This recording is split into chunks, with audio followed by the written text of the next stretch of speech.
Guarantee guarantee guarantee ಇದು guarantee news ಸುದ್ದಿ ಖಚಿತ ನ್ಯಾಯ ನಿಶ್ಚಿತ. ನಮಸ್ತೆ ವೀಕ್ಷಕರೇ, ನಾನು ಅಖಿಲೇಶ್ ದಬ್ಬೆಕಟ್ಟೆ. ಪುಷ್ಪ 2 ಸಿನಿಮಾದ ಪ್ರೀಮಿಯರ್ ಶೋ ರಿಲೀಸ್ ಹೊತ್ತಿನಲ್ಲಿ ಆದಂತಹ ನೂಕುನುಗ್ಗಲು ಮತ್ತು ಕಾಲ್ತುಳಿತಕ್ಕೆ ಸಿಲುಕಿ ಮಹಿಳೆಯೊಬ್ಬರು ಮೃತಪಡ್ತಾರೆ. ಇದೇ ಪ್ರಕರಣದಲ್ಲಿ ಅಲ್ಲು ಅರ್ಜುನ್ ಅವರನ್ನ ಪೊಲೀಸರು ಅರೆಸ್ಟ್ ಮಾಡ್ತಾರೆ. ಇನ್ನು ಒಂದು ದಿನ ಜೈಲಿನಲ್ಲಿ ಇದ್ದು ಅಲ್ಲು ಅರ್ಜುನ್ ಬರ್ತಾರೆ. ಇದೊಂದು ಆಘಾತಕಾರಿ ವಿಚಾರ. ಆದರೆ ದೂರ ಆಗಿದ್ದಂತಹ ಮೆಗಾಸ್ಟಾರ್ ಚಿರಂಜೀವಿ ಫ್ಯಾಮಿಲಿ ಮತ್ತು ಅಲ್ಲು ಫ್ಯಾಮಿಲಿ ಈಗ ಹತ್ತಿರ ಆಗ್ತಿದ್ದಾರೆ ಈ ಪ್ರಕರಣ ಆದ್ಮೇಲೆ. ಈ ಬಗ್ಗೆ ಒಂದು ಇಂಟ್ರೆಸ್ಟಿಂಗ್ ಸ್ಟೋರಿ ಇಲ್ಲಿದೆ ನೋಡಿ. ಅಲ್ಲು ಅರ್ಜುನ್ ಅರೆಸ್ಟ್ ಆದ ಪ್ರಕರಣ ಈಗ ದೇಶದಾದ್ಯಂತ ಭಾರಿ ಸುದ್ದಿ ಆಗ್ತಾ ಇದೆ. ಬಹುಶಃ ಒಬ್ಬ ರಾಷ್ಟ್ರ ಪ್ರಶಸ್ತಿ ವಿಜೇತ ನಟನೊಬ್ಬ ಹೀಗೆ ಜೈಲು ಪಾಲಾಗಿದ್ದು ಇದೇ ಮೊದಲು. ಆತ ಪುಷ್ಪ ಚಿತ್ರದ ಯಶಸ್ಸನ್ನ ಸಂಭ್ರಮಿಸಬೇಕು ಅಥವಾ ಆ ಯಶಸ್ಸಿನ ಬೆನ್ನಲ್ಲಿಯೇ ಒಂದು ಜೀವ ಕಳೆದುಕೊಂಡ ನೋವು, ಅರೆಸ್ಟ್ ಆದ ಆಘಾತವನ್ನ ನೋಡಬೇಕು ಎನ್ನೋ ಸಂದಿಗ್ಧ ಪರಿಸ್ಥಿತಿಯಲ್ಲಿರೋ ಅಲ್ಲು ಅರ್ಜುನ್ ಜೈಲು ಸೇರಿದ ಕೆಲವೇ ಗಂಟೆಗಳಲ್ಲಿ ಜಾಮೀನನ್ನ ಪಡೆದು ಹೊರಬಂದಿದ್ದು ಆಗಿದೆ. ಆದ್ರೆ ಈ ಪ್ರಕರಣ ಅಲ್ಲು ಅರ್ಜುನ್ ಅವರ ಕುಟುಂಬಕ್ಕೆ ಅಗತ್ಯವಾಗಿದ್ದ ಶಕ್ತಿಯನ್ನ ದಯಪಾಲಿಸಿದರೆ ಎನ್ನುವುದು ಅಷ್ಟೇ ನಿಜ. ಪುಷ್ಪ ಚಿತ್ರದ ರಿಲೀಸ್ ಹತ್ತಿರ ಬಂದ ಸಮಯದಲ್ಲಿ ಅಲ್ಲು ಅರ್ಜುನ್ ಮೆಗಾ ಕುಟುಂಬದಿಂದ ದೂರವಾಗುತ್ತಿದ್ರು. ಹೊರಗೆ ತೋರಿಸಿಕೊಳ್ಳದೆ ಹೋದ್ರೂ ಎರಡು ಕುಟುಂಬಗಳ ನಡುವೆ ಬಿರುಕು ಉದ್ಭವ ಆಗಿದೆ ಅನ್ನೋದು ಮೇಲ್ನೋಟಕ್ಕೆ ಗೊತ್ತಾಗ್ತಾ ಇತ್ತು. ಪವನ್ ಕಲ್ಯಾಣ್ ಅವರ ಪಕ್ಷದ ಅಭ್ಯರ್ಥಿಯ ವಿರುದ್ಧ ಅಲ್ಲು ಅರ್ಜುನ್ ಪ್ರಚಾರ ಮಾಡಿದ್ದು ಇದಕ್ಕೆ ಸಾಕ್ಷಿಯಾಗಿತ್ತು. ಇನ್ನು ಪವನ್ ಕಲ್ಯಾಣ್ ಗೆದ್ದು ಆಂಧ್ರ ಪ್ರದೇಶದ ಡಿಸಿಎಂ ಆದಾಗ ಅಲ್ಲಿ ಅಲ್ಲು ಅರ್ಜುನ್ ಕುಟುಂಬದ ಅನುಪಸ್ಥಿತಿ ಎದ್ದು ಕಾಣ್ತಾ ಇತ್ತು. ಅಷ್ಟೇ ಅಲ್ಲ, ಅಲ್ಲು ಅರ್ಜುನ್ ಅವರ ಪ್ರತಿ ಸಿನಿಮಾ ಕಾರ್ಯಕ್ರಮದಲ್ಲೂ ಚಿರಂಜೀವಿ, ರಾಮ್ ಚರಣ್ ಇದ್ದೇ ಇರ್ತಿದ್ರು.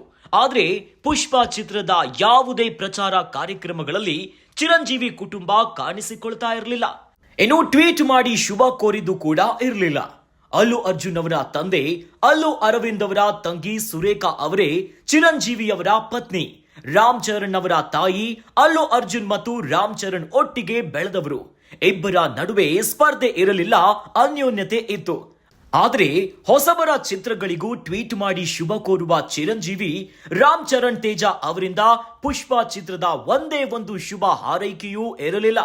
ಇನ್ನು ಆಂಧ್ರ ಡಿಸಿಎಂ ಪವನ್ ಕಲ್ಯಾಣ್ ಬೆಂಗಳೂರಿಗೆ ಬಂದಿದ್ದಾಗ ಪರೋಕ್ಷವಾಗಿ ಗಂಧದ ಕಳ್ಳ ಹೀರೋ ಆಗ್ತಿದ್ದಾನೆ ಎಂದು ಅಸಮಾಧಾನ ಹೊರಹಾಕಿದ್ರು. ಎರಡು ಕುಟುಂಬಗಳ ನಡುವೆ ಸಮಥಿಂಗ್ ಈಸ್ ರಾಂಗ್ ಎನ್ನುವ ಹೊತ್ತಿನಲ್ಲೇ ಅಲ್ಲು ಅರ್ಜುನ್ ಅರೆಸ್ಟ್ ಆಗಿ ಜೈಲಿಗೆ ಹೋಗಿ ರಿಲೀಸ್ ಆದ್ರಲ್ಲ, ಅದು ಎರಡು ಕುಟುಂಬಗಳನ್ನ ಮತ್ತೆ ಒಗ್ಗೂಡಿಸಿದೆ. ಅಲ್ಲು ಅರ್ಜುನ್ ಅರೆಸ್ಟ್ ಎನ್ನುವ ವಿಷಯ ಗೊತ್ತಾಗ್ತಿದ್ದಂತೆಯೇ ಚಿರಂಜೀವಿ ಕುಟುಂಬ ದೌಡಾಯಿಸಿ ಬಂದಿದೆ. ಚಿರಂಜೀವಿ ಕುಟುಂಬ ಅಷ್ಟೇ ಅಲ್ಲ, ಅಕ್ಕಿನೇನಿ ಕುಟುಂಬದಿಂದ ನಾಗ ಚೈತನ್ಯ, ದಗ್ಗುಬಾಟಿ ಫ್ಯಾಮಿಲಿಗೆ ರಾಣಾ, ವೆಂಕಟೇಶ್, ಮೋಹನ್ ಬಾಬು ಕುಟುಂಬದ ಮಂಚು, ವಿಷ್ಣು ಸೇರಿದಂತೆ ಇಡೀ ಚಿತ್ರರಂಗವೇ ಅಲ್ಲು ಅರ್ಜುನ್ ಬೆಂಬಲಕ್ಕೆ ಬಂದಿದೆ. ಅಭಿಮಾನಿ ರೇವತಿಯವರ ಸಾವಿನ ಪ್ರಕರಣದಲ್ಲಿ ಅಲ್ಲು ಅರ್ಜುನ್ ಅವರದ್ದು ತಪ್ಪಿದೆಯೋ ಇಲ್ಲವೋ ಅದನ್ನ ತೀರ್ಮಾನ ಮಾಡಬೇಕಾಗಿರೋದು ಕೋರ್ಟು. ಆದರೆ ಒಂದು ಪ್ರಕರಣ ದೂರವಾಗುತ್ತಿದ್ದ ಕುಟುಂಬಗಳನ್ನ ಮತ್ತೆ ಒಂದಾಗಿಸುತ್ತಿದೆ ಎನ್ನುವುದು ಮಾತ್ರ ನಿಜ ಹೌದು. ತೆಲುಗಿನಲ್ಲಿ ಮೆಗಾಸ್ಟಾರ್ ಚಿರಂಜೀವಿ ಫ್ಯಾನ್ಸ್ ರಾಮ್ ಚರಣ್ ತೇಜ, ಪವನ್ ಕಲ್ಯಾಣ್, ಅಲ್ಲು ಅರ್ಜುನ್, ಅಲ್ಲು ಶಿರೀಶ್ ಸೇರಿದಂತೆ ಎಲ್ಲರಿಗೂ ಫ್ಯಾನ್ಸ್. ಹೀಗಿರುವಾಗ ಎರಡು ಕುಟುಂಬಗಳ ನಡುವಿನ ಬಿಕ್ಕಟ್ಟಿನ ಮಧ್ಯೆ ಈ ಪ್ರಕರಣ ವರವಾಗಿ ಪರಿಣಮಿಸಿದೆ. ನೋಡಿದ್ರಲ್ಲ ವೀಕ್ಷಕರೇ, ದೂರ ಆಗಿದ್ದಂತಹ ಮೆಗಾ ಫ್ಯಾಮಿಲಿ ಮತ್ತು ಅಲ್ಲು ಫ್ಯಾಮಿಲಿ ಈಗ ಹತ್ತಿರ ಆಗ್ತಿದ್ದಾರೆ. ಇದರ ಜೊತೆಯಲ್ಲಿ ಈ ಪ್ರಕರಣದಲ್ಲಿ ಅಲ್ಲು ಅರ್ಜುನ್ ಜೈಲಿಗೆ ಹೋಗಿ ಬಂದ ಮರುದಿನವೇ ಚಿರಂಜೀವಿ ಅವರ ಮನೆಗೆ ಕುಟುಂಬ ಸಮೇತರಾಗಿ ಅಲ್ಲು ಅರ್ಜುನ್ ವಿಸಿಟ್ ಅನ್ನ ಕೊಟ್ಟಿದ್ದಾರೆ. ಜೊತೆಯಲ್ಲಿ ಊಟ ಕೂಡ ಮಾಡಿದ್ದಾರೆ. ಒಂದು ಕಡೆ ಆಘಾತಕಾರಿ ವಿಚಾರದಿಂದ ದೂರ ಆಗಿದ್ದಂತ ಎರಡು ಫ್ಯಾಮಿಲಿ ಈಗ ಒಂದಾಗಿದ್ದಾರೆ. ಇನ್ನಷ್ಟು ಸುದ್ದಿಗಳಿಗಾಗಿ ನೋಡ್ತಾ ಇರಿ ಗ್ಯಾರಂಟಿ ನ್ಯೂಸ್. ಗ್ಯಾರಂಟಿ ನ್ಯೂಸ್, ಸುದ್ದಿ ಖಚಿತ, ನ್ಯಾಯ ನಿಶ್ಚಿತ.